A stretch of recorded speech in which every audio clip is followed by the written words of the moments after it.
Jayasree's kitchen. இன்னைக்கு vlogல வந்து பசங்களுக்கு வந்து ஈவினிங் ஸ்நாக் வந்து என்ன பண்றேன் அப்படிங்கறது தான் காட்ட போறேன்.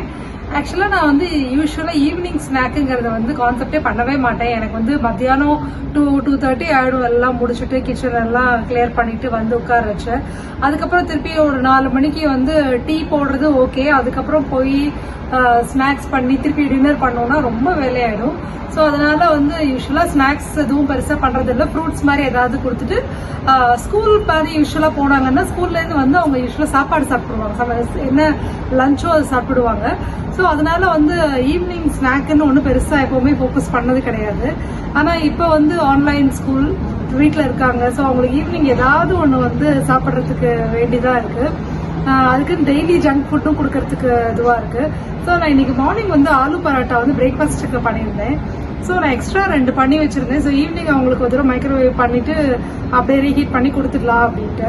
ஆனா 2 பேருமே வந்து ஐயோ திருப்பியும் பராட்டாவா வேண்டாம் அப்படின்னு வந்து இது பண்ணாங்க. ஸோ யோசிச்சுட்டே இருந்தேன் அதையும் வந்து வேஸ்ட் பண்ண வேண்டாம் அப்படின்ட்டு. ஸோ டக்குன்னு வந்து ஒரு ஐடியா வந்தது. அது மேல வந்து கொஞ்சம் சில என்ஹான்ஸ்மெண்ட்ஸ் பண்ணிட்டு எப்படி அதை வந்து கிட்ஸ்க்கு இன்னும் பிடிக்கிற மாதிரி கொடுக்கலாம் அப்படின்னு யோசிச்சு வந்து அதுதான் வந்து இன்னைக்கு vlog-ஆ ஷூட் பண்ணலாம்னு நினைச்சேன். ஸோ என்ன பண்றேங்கிறது இப்போ நம்ம பார்க்கலாம் வாங்க. ஸோ இதுல நான் வந்து எதுவும் நம்ம பீட்சால போடுற மாதிரி வெஜிடபிள்ஸ் வந்து ஆனியனோ கேப்சிகம் டொமேட்டோ எதுவுமே நான் போடல. ஏன்னா வந்து உள்ள ஆல்ரெடி ஆலு போட்டு நம்ம ஸ்டஃப் பண்ணனால பொட்டேட்டோ இருக்கிறனால நான் எதுவும் போடல. சப்பாத்தி பீட்சான்லாம் பண்றாங்க. அதுல வந்து நீங்க இந்த மாதிரி பொடியா நறுக்கின இந்த மாதிரி ஆனியன் கேப்சிகம் அதெல்லாம் போட்டுக்கலாம். பட் இது வந்து டக்குன்னு அவசரத்துக்கு பண்ணணும் அப்படிங்கறனால நான் வந்து எதுவுமே போடல. அப்படி இதுல கூட உங்களுக்கு வேணும்னா பொடியா நறுக்கிட்டு போடுங்க. ஏன்னா இது நம்ம வந்து குயிக்கா மைக்ரோவேவ்ல தான் வைக்க போறோம். சோ அதனால நம்மளுக்கு வந்து ரொம்ப குக் ஆகிறதுக்கு வந்து it will take a lot of time. So அதனால பேக் பண்ணாதனால நீங்க வந்து வெஜிடபிள்ஸ வந்து பீட்சாக்கு போடுற மாதிரி பெருசா போடாம நல்ல பொடியா கட் பண்ணிட்டு போட்டுட்டு சீஸ வந்து மேல போட்டு கொடுத்தீங்கன்னா அதுவும் ரொம்ப நல்லா இருக்கும், கிரன்ச்சியா இருக்கும். சோ அது வந்து உங்களோட ஆப்ஷன் தான். சோ இப்போ வந்து இந்த மார்னிங் பண்ண ஆலு பராட்டா இங்க வச்சிருக்கேன். இந்த ஆலு பராட்டாவோட ரெசிபி வந்து டிஸ்கிரிப்ஷன் பாக்ஸ்ல கொடுக்கறேன். ஆல்ரெடி ஜெயஸ்ரீஸ் கிச்சனோட வெப்சைட்ல வந்து இருக்கு. இப்போ யூடியூப் வீடியோலயும் இருக்கு. சோ நான் வந்து இங்க வந்து பாஸ்தா சாஸ் கொஞ்சம் எடுத்துக்கிறேன். அவங்க கிட்ட பாஸ்தா சாஸ் இல்லைன்னா நம்மள்ட்ட கெச்சப்பும் சில்லி சாஸும் இருக்கும் இல்லையா, அதை வந்து நீங்க வந்து ரெண்டுத்தையும் ஈக்குவல் அமௌண்ட் எடுத்து மிக்ஸ் பண்ணிக்கலாம். சோ நான் இப்ப வந்து இதுல கொஞ்சம் பாஸ்தா சாஸ் எடுத்து இப்படி வந்து இது வந்து கடையில வாங்கின பாஸ்தா சாஸ் தான், வீட்டுல இருந்தது. அப்படி இல்லாட்டினா டொமேட்டோ கெச்சப் அண்ட் சில்லி சாஸ்ல வந்து உங்களுக்கு வேணும்னா சில ஹர்ப்ஸ் கூட போட்டுட்டு நீங்க வந்து யூஸ் பண்ணிக்கலாம். இல்லாட்டினா கொஞ்சோண்டு பிக்கல் இருக்கு இல்லையா, அந்த பிக்கலோட அந்த இது மட்டும் விழுது மட்டும் எடுத்து நீங்க அது கூட வந்து ஸ்ப்ரெட் பண்ணிக்கலாம். உங்களுக்கு ரொம்ப ஸ்பைஸ் நல்லா பிடிக்கும் அப்படின்னா பராட்டாவோட பிக்கல் அண்ட் சீஸ் கூட போட்டு சாப்பிடலாம். அந்த காம்போ கூட நல்லா இருக்கும். சோ இப்போ இதுல வந்து ஸ்ப்ரெட் பண்ணிட்டாச்சு.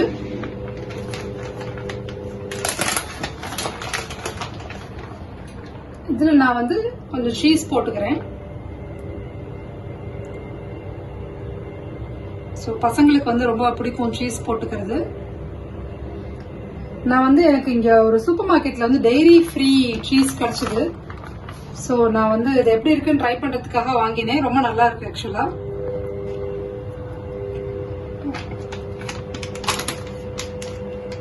ஸோ இதுக்கு மேல நான் வேற எதுவும் ஸ்பைசஸ் போடல. சில்லி பிளேக்ஸோ எதுவும் போடவே, இதுக்கு மேல நான் வேற எதுவும் சில்லி பிளேக்ஸ் எதுவும் போடவே இல்லை. ஏன்னா ஆல்ரெடி நான் பராட்டாவே நல்லா ஸ்பைசியா நல்லா தான் பண்ணிருந்தேன். சோ அப்படி உங்களுக்கு வேணும்னா இதுக்கு மேல வந்து இன்னும் கொஞ்சம் ஸ்பைசஸ் வேணும்னா கூட லாஸ்டா சில்லி பிளேக்ஸ் கூட போட்டுக்கலாம். சோ நான் இதை இப்படியே வந்து மைக்ரோவேவ்ல வைக்கிறேன். ஒரு 1 to 2 minutes நம்ம மைக்ரோவேவோட இது பொறுத்து நம்ம வந்து சீஸ் மெல்ட் ஆகணும்னு வச்சுக்கலாம்.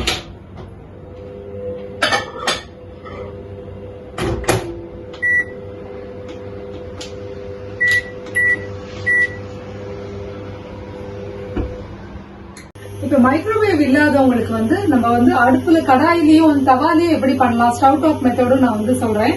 சோ நம்ம வந்து இங்க கடாய் வந்து லேசா சுட பண்ணி அடுப்பை லோ ஃபிளேம்ல வச்சிருக்கேன். இதே மாதிரி பராட்டாவை எடுத்து நம்ம வந்து சாஸ் தடவிக்க போறோம்.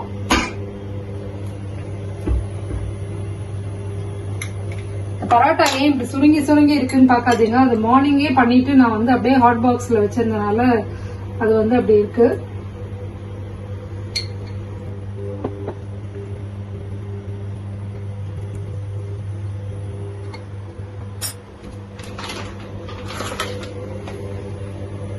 இதுக்கு மேல கொஞ்சம் சீஸ் போட்டுடலாம். நம்ம ஒன் சைடு தான் குக் பண்ண போறோம் அப்படிங்கறதுனால நீங்க வந்து அடுப்பை வந்து ரொம்ப ஹை ஃபிளேம்ல வைக்காதீங்க. அப்ப கீழே வந்து ரொம்ப வந்து நம்மளுக்கு சூடாயிடும், அப்புறம் கருகின மாதிரி ஆயிடக்கூடாது. ஸோ அடுப்பை வந்து ஒரு லோ ஃபிளேம்லயே வச்சுக்கலாம். ஸோ இப்போ இதுக்கு மேல போட்டாச்சு. இப்ப இதுக்கு மேல வந்து ஒரு இதை வச்சு மூடிடலாம். அப்பதான் நம்மளுக்கு சீஸ் மெல்ட் ஆகிறதுக்கு ரொம்ப ஈஸியா இருக்கும். இப்ப மீன்வாயில் இந்த மைக்ரோவேவ்ல வச்சது வந்து 2 நிமிஷம் வச்சிருந்தேன். அது முடிஞ்சிட்டு எப்படி வந்திருக்குன்னு பாக்கலாம்.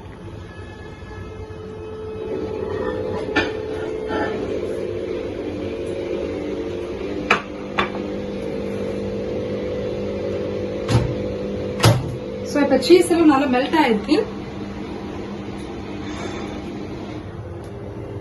என் பசங்களுக்கு வந்து மேல வந்து சில்லி பிளேக்ஸ் போட்டாதான் வந்து ரொம்ப பிடிக்கும்.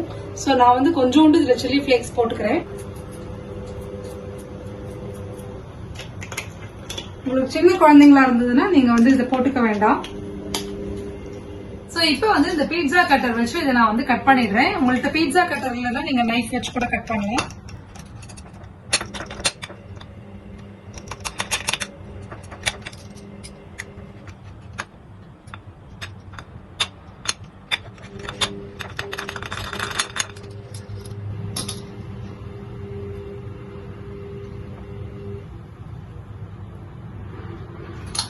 சோ நம்மளுக்கு இப்போ இந்த பீட்சா பராட்டா நம்மளுக்கு ரெடி ஆயிடுது. சோ பசங்களுக்கு ரொம்ப பிடிச்சமான ஒரு ஈவினிங் ஸ்நாக்கா இதை நீங்க பண்ணி கொடுக்கலாம். சோ நம்மளுக்கு மைக்ரோவேவ்ல 2 மினிட்ஸ்ல இது வந்து நல்லா மெல்ட் ஆகி வந்துச்சு. ஸ்டவ் டாப்ல வச்சு வந்து ஒரு 5 மினிட்ஸ் கிட்ட ஆயிடுது. அதனால கொஞ்சம் ஸ்லோவா தான் மெல்ட் ஆகுது. ஏன்னா நான் அடுப்பை ரொம்ப சின்ன ஃபிளேம்ல தான் வச்சிருக்கேன். சோ இது வந்து இந்த அளவுக்கு தான் மெல்ட் ஆகுது. மேபி இது வேகன் சீஸ்னாலயா என்னன்னு தெரியல. சோ இப்ப வந்து இதை நம்ம எடுத்துடலாம்.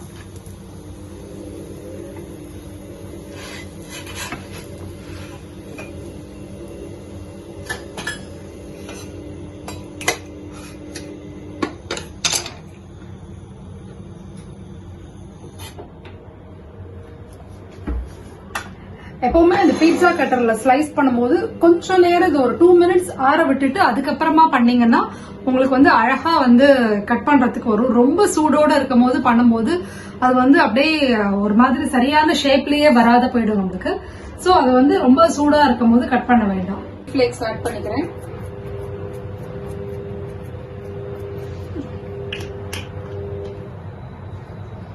சோ இப்போ வந்து நம்மளுக்கு இந்த பீட்சா பராட்டா வந்து பண்ணி முடிச்சாச்சு. இப்போ கிட்ஸுக்கு சர்வ் பண்ண வேண்டியதான். சோ இந்த vlog உங்களுக்கு எல்லாம் ரொம்ப பிடிச்சிருக்கும்னு நினைக்கிறேன். ரொம்ப ஈஸியான ஒரு கிட்ஸ் ஃப்ரெண்ட்லி ஸ்நாக் வந்து இன்னைக்கு நம்ம பார்த்தோம். இது நீங்க வீட்டுல செஞ்சு பார்த்துட்டு எப்படி வந்ததுங்கறத கமெண்ட் செக்ஷன்ல என்னோட ஷேர் பண்ணிக்கோங்க. அண்ட் மறக்காம வந்து ஜெயஸ்ரீஸ் கிச்சன்ல வர்ற வாரங்கள்ல வர்ற இன்ட்ரெஸ்டிங் ரெசிபிஸையும் வந்து மறக்காதக்கு பாருங்க. ஜெயஸ்ரீஸ் கிச்சனுக்கு மறக்காம சப்ஸ்கிரைப் பண்ணிடுங்க. அந்த பக்கத்துல இருக்கிற பெல் ஐகானையும் வந்து கிளிக் பண்ணிடுங்க. Thank you so much for watching. Bye.